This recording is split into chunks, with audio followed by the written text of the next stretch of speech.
राम मंदिर का कार्य चल रहा। राम मंदिर भव्य है, दिव्य है, नव्य है। जो है हमारे यहाँ कहा गया जो प्राप्त हो उसे पर्याप्त मानकर प्रसन्न रहना चाहिए।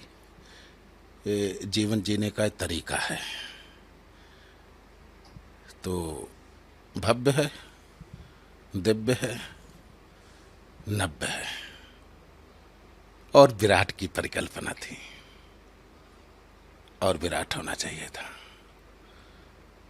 हमको ऐसा लगता है सनातन धर्म में, भारत में ऐसा कोई देवस्थल नहीं है जिसके प्रति इतनी आस्था लोगों की हो, जिसके प्रति लोगों का इतना लगाव हो या जिसके प्रति लोगों ने इतना बलिदान दिया हो। ये भगवान रामलला की जन्मभूमि ही एक ऐसा धार्मिक स्थल हमारे भारत में था और इसलिए भी था कि अयोध्या सृष्टि की पहली धरती है। महाराजा मनु के द्वारा निर्मित अयोध्या है। भगवान श्री राम का अवतरण नहीं हुआ था, उसके पहले अयोध्या थी। अयोध्या नाम नगरी तत्रासीन लोक विस्तृता मनुना मान बेन्द्रेण या पुरी निर्मिता स्वयं। अयोध्या पहले थी, सरयू पहले थी, अयोध्या की लोक में प्रतिष्ठा थी और भगवान राम का यहाँ अवतरण हो गया तो अयोध्या और भी गौरवान्वित हो गई।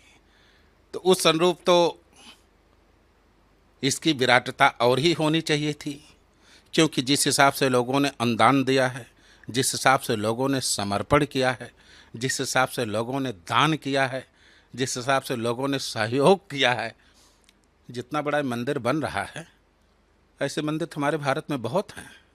जैन धर्म के तमाम लोगों ने ऐसे मंदिर बना रखे हैं। और सबको तो छोड़ो, हमारे यहाँ अयोध्या से बगल लगभग 100 किलोमीटर की दूरी पर मनगढ़ है। वहाँ जन्म लेने वाले जगत गुरु कृपालु जी महाराज का नाम आपने सुना होगा। वृंदावन में सबसे आकर्षण का केंद्र है प्रेम मंदिर। उन्होंने प्रेम मंदिर वृंदावन अकेले बनाया। इसमें पूरा देश लगा, पूरा सनातन धर्मी सब लगे, सारे लोग लगे हैं। तो और थोड़ा, लेकिन जो है उसमें हम संतुष्ट हैं, शिकायत नहीं। लेकिन आकांक्षा तो होनी चाहिए ना, उम्मीद तो होनी चाहिए ना, सोच तो बड़ी होनी चाहिए ना, क्योंकि हमारे पास धन भी पर्याप्त था और भगवान आते आते अपनी विजय श्री लाते लाते उन्होंने ऐसा समय सुदिन बना दिया, सुमंगल बना दिया कि जो 2.5 एकड़ का अधिकार था उनका, वो सैकड़ों एकड़ हो गया आज अयोध्या में। तो और विराट होना चाहिए था, लेकिन जो भी है अच्छा है, हम संतुष्ट हैं। सबकी अपनी भाई उनकी सरकार आएगी, लेकिन उनको अभी भी प्रयास करना चाहिए। कभी वो वर्तमान में सांसद हैं, सांसद की जो निधि है, सांसद की जो व्यवस्था है, सांसद के जो मौलिक संवैधानिक अधिकार हैं, उसके द्वारा वो जितना बन सके अभी उनको करना चाहिए। भविष्य में उनकी सरकार आएगी तो जितना भव्य, जितना बड़ा विकास करना चाहते हैं वो करें, लेकिन अभी उनको अभी भी प्रयास करना चाहिए कि जो विकास हो रहा है उत्तर प्रदेश सरकार के द्वारा या भारत सरकार के सहयोग से, तो उसमें वो भी अयोध्या के लोकसभा सदस्य हैं तो उनको अपनी बात रखनी चाहिए और अधिक से अधिक उनको भी यहाँ ला करके अनुदान और अयोध्या के विकास में वृद्धि करनी चाहिए।